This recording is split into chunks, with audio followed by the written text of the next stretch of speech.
I on? Are we Look at that face. It's a little bit too sunburned. We're on. It is Thursday, August 15th, 2019. This is Mark Elfenbein. I am Will Chambers. Great to have you in here. It's the Lounge with Elf and Willy, sitting here with a sunburn because apparently SPF 50 is no longer doing it. No. I feel like the golf pros, and I played so much golf that, they wear it all the time because obviously they play so much. I think it's partly an issue of mine that I'm playing so much golf that now I have to treat my skin like a pro golfer does. It's a good problem to have. I mean, that is not a complaint. If you have time to play golf, as much as you love it, and as much as you're getting to play, and you're getting the natural color of the sun, you can't lose. No. I mean, it's a win-win. And football's around the corner. We are today 3 weeks, exactly 3 weeks, 21 days until Bears-Packers. You know what's coming up for for millions of you? You know what's coming up? What? Fantasy football drafts. Oh my gosh. We are going to do that today. We've got a packed show, so much so that I actually had to push something off until next week. I'll explain that a little bit later. Elf, fresh out of Elf's oven. I used my hand warmers to take it out of the oven. Bacon came out crispy first. Outstanding. Let me tell you, we got hot, crispy bacon. Elf's Elite 8 rookies, fresh out of the oven for fantasy football. And I'm pumped. I actually did, I'm screwing around a couple of nights ago, and ESPN has. Glad you said a couple of nights ago. I was going to say, what's your name? It's been a busy week. So they're doing their whole fantasy football deal, their big extravaganza and all that. So I sat there, and I always do just a couple mock drafts, online, whatever. I look for only the first 4 or 5 rounds just to see where people are being taken. You mean, is that the kind that you just go in for free and you can join the league? Okay, I've done You just go in there and people are doing it. So I'm just kind of curious how people are going early on, and then I just dismiss it. But excited that fantasy football is right around the corner as well. Yep. There is an NFL injury that has prognosticators going a little bit cuckoo. And bookies. Right. Which is important. Yes. I do not know. M&M's on that or that. This comes straight from Mark Elfenbein. So I do not know yet. Although I'm going to write his name down right here of the guess of who it is. And then we'll come back to that in a few minutes and we'll see if my guess right here is right. The website is theloungewithelfandwilly.com. That's with a Y. You can also find us on Twitter at BroadcastWilly, at IamElf, on Instagram as well, at YourBigWilly, and at ElfBacon. This podcast, as in every other podcast that we have done here in this lovely facility here at Frito Nation with Mark Frito here in Allen, Texas, brought to you by CBD American Shaman. CBD products, you've been hearing all about them from everywhere. They are absolutely terrific. Anything from oils to lotions to the candies, gummies, stuff like that. Gummies are great. We're not talking about anything that's mind-altering. This is legal in all 50 states. This is the part of the cannabis plant that is... You actually don't need to wear these. Right. You just feel better. And in fact, it helps with stress and anxiety. And who doesn't need that? No kidding. We all need that. This is from True 100% Industrial Hemp. Like I said, legal in all 50 states. This stuff is terrific. I use it. I was thinking about this the other day, that the NFL really needs to figure out their rules in regards to CBD, because as we go through the preseason and training camp and all that, these guys have these injuries or minor things going on. They could totally use this thing. I got it. Okay, now, whoever's listening to this is our idea. Okay. And we get the credit for this. Right. Powder form in the Gatorade bottles on the sideline. Yeah. Well, while you're drinking the Gatorade to resupply your electrolytes, all that stuff, and you're getting the CBD right there in you there. I love it. I think they should totally do it. We are with CBD American Shaman. Go to cbdamericanshaman.com. You get 15% off by using the promo code WC10 at checkout. So go check them out. I have the stuff. I think it's absolutely terrific.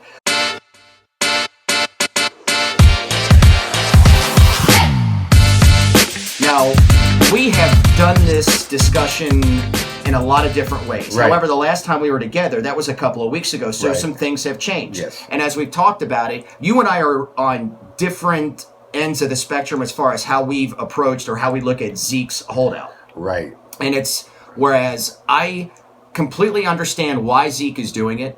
I understand the strategy behind doing it right now because it kind of caught the Cowboys off guard because he's a running back, and being on a rookie contract that essentially puts you in with a team for 5 years, and it's very hard for them to get to a third contract. Well, let's start with Zeke there because you kind of, your way of looking at it is, it's bad for the Cowboys. It's kind of selfish in a way. I think both parties are kind of stuck because the Cowboys are stuck in a way because they know they need Zeke to win the Super Bowl. Yeah. Period. If you don't have Zeke, you're not with. You can talk Tony Pollard till you're purple. It doesn't matter. I don't care what the hell he does. You're not winning the Super Bowl with Tony Pollard. You got to win it with Zeke. But because of what Zeke has had on the off-field stuff, that's a little bit of the issue. The big issue is the money. Right. And for Zeke, he's stuck because it's not his fault that he's a running back. Yeah. It's not his fault he's the best running back in football. It's not his fault that he's only in the third year of a 5-year contract. And it's not his fault that the CBA did the 5-year deal for rookies instead of 3. So, but he has to thank a guy like Le'Veon Bell for going, you know what? Thanks for staying out a year. Yeah. Thanks for setting the table for me because guess what? I'm going to probably do the same thing, or at least I'm telling them I'm going to do the same thing so I can maybe get Jerry to give me a little bit more money. And let's be honest here. If you play for the Cowboys, you see all the money that the Cowboys have. They got it. You go to this facility. I live right behind the facility. Yeah. It's unlike anything else in professional football. Jerry does everything first class, and so I can understand Dak, Zeke being like, look, it's a cash cow. You got the money. There is a hard salary cap, right? But you do have the money to do this, right? And if I'm Zeke, I'm thinking to myself, well, okay, statistically, I'm the best running back in football. There's no doubt about it. There just isn't really anything else. When you look at the numbers, and I did a little comparison on Pro Football Reference. Oh, now how nice is that? The reference pages are the absolute best. The baseball, basketball, anything. And so let's just take a look yardage-wise. And we took the last 3 years that Le'Veon Bell played, and then the last 3 for Ezekiel Elliott and Todd Gurley. Zeke, and again, this is not including last year where Le'Veon Bell did not play. In the 3-year span, Zeke has played 40 games. Todd Gurley has played 39. Le'Veon Bell has played 35. Okay. And keep in mind, you've had suspensions for Ezekiel Elliott. True. So when you look at him durability-wise, he's there for you. Yeah. Now, it's been other things that have kept him out. Bell and Gurley have spent some time off the field. 4,000 yards, 600 more than what Todd Gurley has, and even more so for Le'Veon Bell. 28 touchdowns is 8 behind Todd Gurley. But then when you look at the other things that he does, the receptions, these are 3 guys that catch the ball in the backfield. Right. Zeke is at the bottom end of that, as well as in yards, but we know Zeke is really good, and to be honest, the Cowboys are a run-first offense, and they've used him in other ways. You could make an argument for the other 2 guys. In my opinion, in watching Zeke, I believe that Zeke is the best player in the league. And from his perspective, so he said the starting point for the contract would be the Gurley numbers at $14 million a year, $45 million guaranteed. Now, the Cowboys have come back and they said, well, they want something that looks more like what Le'Veon Bell got with the New York Jets. Right. And that's about 13. Okay. With $27 million guaranteed. So, and Zeke's like, well, I'm the best running back in football. And they're like, well, yes, but, they've been saying we have to pay other guys and we have to do this and that. There's a hard cap. Here we go. Like I said, I have been on Zeke's side throughout this whole thing. They have given they've offered him a contract. Right. And it's right around the Le'Veon Bell numbers, which will put him second in the league. And I've switched on this because in the last 2 weeks where the contract had been offered, and Zeke apparently turned it down. And went to Cabo. And he's in Cabo, and I think he's going to come back in shape, but this is a point where I do look at it now selfish on Ezekiel Elliott's standpoint, because they're saying, okay, we're not going to pay you the most, but we're going to put you right there with it. If Zeke was the clean whistle like Dak and Cooper are, right, would they give him the money right away? Absolutely. You follow me? That's the point where the Cowboys are like, look, we love you, but... And Zeke is like, listen, I'm the greatest player there is. Yeah. And I know I've screwed up, and I know I just pushed a guard, and I know I grabbed a girl's boob, and I know I did all this crap. Right. And the Cowboys are going, keep going, because you're not over yet. Yeah, that's it. And to that point, I find it to be, if I'm Jerry Jones, because I said, like, when I was talking about Zeke a couple weeks ago, and have been, I'm trying to say, well, this is it from Zeke's standpoint. Right. And I get it from the Cowboys, too. Right. Now let me do that with Jerry Jones. Right. Jerry Jones... think about it if you're him right now. Like, I have put my ass on the line for you. Yes. I have marched into that office in NFL headquarters. I've talked to Goodell until I am blue in the face defending you. Jane Slater, the NFL Network, I thought made a very, very poignant, a very good point, where she was talking about, I can't remember where I saw it, but that there was, and I don't know if it was on All or Nothing, but there's video of Zeke and Jerry sitting down together. And when you have a boss-employee relationship, a lot of times when you sit down and talk, it's the boss behind the desk and then the employee right there.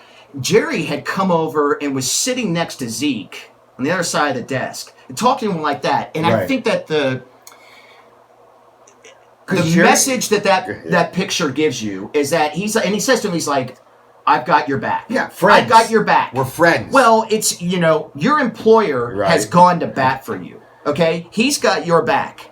Now, I understand why you're doing this, but to get offered this amount, which is, is it less than Gurley? Yeah, absolutely. But take some accountability for what you have done over the first amount of time and take that contract and say, okay, I want to win. I want to do this. I want to be with this team. And so now I've kind of flipped my position where I'm like, this is looking selfish to me. Because we're not hearing Zeke say, I know I have done this and I have done that and I have done this. And I understand why you're a little concerned about me. So because of that, even though I've proven myself on the field, because I know I've done a few things off the field that keeps you all nervous, I'll take the 12 instead of the 13. And then you can always up it if I need to be extended or whatever down the road. But let's get this thing done. That's what people want to hear from Zeke. Absolutely. The problem Jerry Jones has, he's at the buffet table. Okay? There's the lobster. Right. There's the his prime plate's rib. only so big. And he can only put so much on his plate. And he's already got lobster, prime rib, New York strip. And he's got room for all three, okay? But he's got to take a smaller cut of one. Yeah. And he's also looking in the kitchen where they're finishing up the ribeyes There's and Jalen the fillets Smith over there. and the sea bass. Byron Jones is over there. Are they going to fit on my plate? Lale Collins, is he going to fit on my plate? Malik Probably. Collins, right? Absolutely. There's a whole bunch of them. I think that Zeke has a real big problem with accountability. When he puts out a statement, it's usually he shows, some contrition. And I'm not saying that he doesn't believe in that, and it's probably partly written, if not written by his agent, all that. But when it comes to accountability, Zeke has a problem. When he came back from the suspension a couple years ago, I think we've talked about this before, because you were actually out there in the locker room. And I got to the... I'm hurrying up, getting done at 1 o'clock with J-Dub City and trying to get out there, and the locker room opens at like 1:15, and I'm downtown. I'm trying to get up to the Star, and I hit some traffic, and I didn't get in there because Zeke was talking this day. He had just come back. It was the first day he's available to the media, and I walk in, and it is packed in there. You're in there. Everybody is in there. And because I got in there like a couple minutes too late, Zeke's already done. Zeke basically talked for a few seconds, said something that was very just vague, very generic, and wouldn't answer any more questions that the local media had, which I thought was stupid because I'm like, you're your opportunity. You're just keeping this going. Just sit there, take it right now, and then everybody moves on. Clear the air. And I was talking because I walk in, I'm incredulous. I'm like, are you kidding me? This is already done. I missed it already. And they're like, yeah, and some media members, local, came over to me, and I'm like, one in particular, I talked to, and I go, what the F? He's like, man, that was bad. He's like, it was pathetic. He's like, I'm going to hammer him on this. And that was a couple years ago. And so looking at things like that, I now have a problem with Zeke. The Dak situation I find to be really interesting. I'll put aside Amari because Amari's going to get paid, I think, right around the 16. And he's already come out and said, look, I don't care. I'm good. Let's just... I just want to play football. I'm here to play football. I know I'm going to get my money. And you know what? That's exactly what the Cowboys want to hear. You know what? We're going to take care of you. You're good. Dak Prescott, there's been a little wrinkle with the rumors of he turned this down because they didn't offer him enough. And it's Carson ahead of him and him ahead of Carson. I think, go ahead. I wanted you to finish what you were going to say. Well, the offer was made to Dak Prescott for $30 million a year, which would have made him one of the highest paid quarterbacks in the league, highest paid players in the league, and he turned it down. The Cowboys, reportedly, from the Dan Patrick Show, had leaked that he turned it down because he wants $40 million. Again, Jane Slater with the news on the $40 million. And then, Dak's representative saying, well, we didn't say that. And so you have this jockeying for position. But you mentioned Wentz because the number seems to go somewhere right around $32 million a year, 66 guaranteed, which is what Carson Wentz is being paid for the Philadelphia Eagles. And I thought about it for a while, and I'm like, you got to get to that number, right? When it goes with quarterbacks and markets, everything is always going up, and they're being paid more. It doesn't mean that quarterback is better than the other quarterback. It's just when you sign afterwards, there's like something, the market is set, and then somebody goes higher. It gets reset. And that's how it goes. Dak, in my opinion... And I had come off a lot of this stuff about what he deserves and what he doesn't. I'm a firm believer in that you deserve what an employer will pay you. And in mentioning those, the numbers that Wentz is getting money-wise from the Philadelphia Eagles, you could make a very, very good argument that Dak Prescott is worth more than Carson Wentz. Oh, well, when you look at the numbers, name me a quarterback that gets a contract and you go, he's worth it. I think you probably got that a lot with Aaron Rodgers getting the $100 million guarantee because he's proven himself. Well, he's won. He's won. He's been. Why did we get pissed off that Derek Carr got money? He hadn't done a damn thing. Right. Everybody was going, what? Or he did, but he did it over a very smaller... Yeah, and so now everybody's ripping... I mean, that was the dumbest thing you've ever seen, but every year somebody's going to get the money that he shouldn't really get, only because he hasn't proven himself or he hasn't won the big game. That's why Wentz is still getting ripped for getting the money, because he's always hurt. He really hasn't won a big game.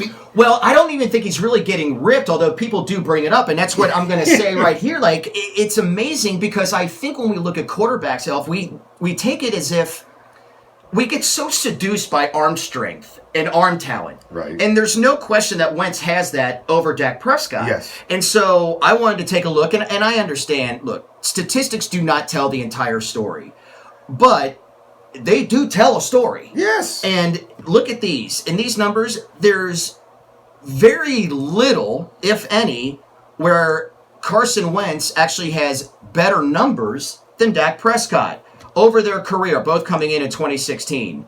Dak Prescott has a 66% completion percentage. Carson Wentz is under 64. Carson Wentz does have 700 more total passing yards. That's it. Dak Prescott has more passing yards, 700. Yeah. I was meaning to get to the touchdowns. He only has 3 more touchdowns. Carson Wentz does 70 to 67. And then you flip that on the interceptions where Dak has 3 less interceptions. Interesting. Yards per attempt. In my opinion, a lot of people that look at statistics in football... Gotta be Wentz has more, right? Nope. 7.4 for Dak, 7.0 for Carson Wentz. See, I would have never thought that, because when you watch Carson Wentz, when you think of Carson Wentz, you're thinking downfield, letting it rip. Yeah. That's what you think. Right. When you think Dak Prescott, it's all dump, quick, short. But the numbers tell differently. That's tell it completely differently. And now, guess what? Dak Prescott actually has talent around him now. Right. I mean, he's actually got talent around him. There are so many people out there that will argue that the Philadelphia Eagles, over the course of the last 3 years in winning a Super Bowl, has had the most talent in the league. There's tons of people going into this year that say Philadelphia has more talent top to bottom on their roster than anybody else out there. And they don't say that about the Cowboys as much. And I'm looking at it and I go, Dak Prescott has outperformed Wentz. With nothing. And I know I gave total numbers and he's played in 11 more games. But Dak Prescott, both of these are running quarterbacks, right? Like I've said a lot, Carson Wentz needs to not run as much as he does. Don't put it down. He has outgained Carson Wentz by 400 yards. Dak Prescott has 18 rushing touchdowns. Carson Wentz has 2. Yeah. Playoff totals. Carson Wentz hasn't played a playoff game. He's been injured and knocked out. He's been on IR at the end of the season. So you look at Dak Prescott's numbers, you're like, well, he's 1-2. Dak is. Yeah. He's averaging over 250 yards per game. I'll steal a line from the great movie Rounders. 5 touchdowns, 2 interceptions. Rounders. And he says, pay the man his money. Yeah. Pay the man his money. John Malkovich, pay the man his money. Pay the man his money. Now, I'm not with the $40 million. No, but he's going to get his money. Get him to Carson Wentz. Let's go. I mean, and get it done. I was amazed by that, though, because I think most people will be like, there's no way he blows away Carson Wentz on that. And, you could say, like, the yards, and I gave, the totals there. You take them for what they are, too, because yards per game, Wentz is going to, have that. That's why this year is going to be so interesting, because the offensive line is 100% healthy for the Cowboys. Mm-hmm. They're not old, by the way, because people look at it like, oh, they're old. Young, Tyron strong, Smith is what, 27? Yeah. 28? All young. You got Cooper, you got Gallup, you have Randall Cobb, you have Witten is back, and the kid Jarwin's going to be there. They got Zeke when he comes back and play. I mean, they are loaded offensively. And the best defense I think that the Cowboys have had since probably DeMarcus Ware. I agree. I'm telling and we were talking about the other things that are out there, because you've got Jalen Smith, you got Byron Jones, who has been coming off a few good years. Last year, a Pro Bowl. And you need a corner, and he certainly has been the corner that they have been looking for years. These are the guys, Malik Collins, La'el Collins, that are all coming up contractually. So it's important. The window is now for them. I think Jalen Smith is going to be in the conversation for NFL Defensive Player of the Year. I think it's so. It's interesting to look at where they are right now. But I just wouldn't imagine.